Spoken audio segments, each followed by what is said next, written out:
From WDTN, the station that's working for you, this is 2 News at 5. I'm not a racist. I live in a predominantly black area. I have my whole life. In his own words, the RTA bus driver who claimed he was shot on the job by 3 black teens and that his Bible saved his life is speaking only to 2 News. And in just the last 90 minutes, a hearing to decide Rick Wagoner's future with the RTA wrapped up.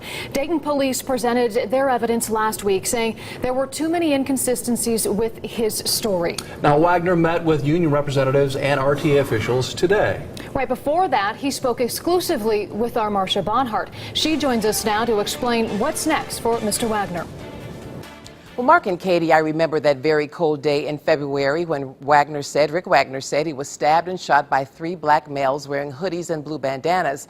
Now, forensic exams indicate that Wagoner's recall of the events don't add up, and that has drawn the ire of not only police and his employer, but the local community. I talked with him today here at WDTN. What does the physical evidence tell us about that incident and the accuracy thereof as it is reported? In a recent news conference, Dayton Police Chief Richard Beal discounted Rick Wagoner's story about what happened that morning, February 24th. I've never been charged with anything. Wagoner says part of the investigation actually shows he is not making up the story. There was DNA on shell casings at the scene, on the ground. The DNA was not mine.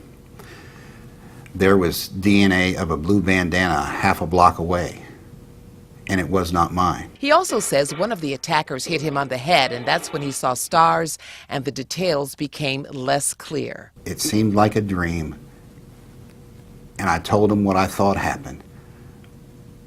But it could have happened a different way. Now Wagoner's job continues to hang in the balance. RTA's executive director Mark Donaghy told me the company has 0 tolerance for dishonesty and or disparaging the company's name. There's so many gray areas. You do understand that. I agree with everything you're saying there. There's gray areas, absolutely.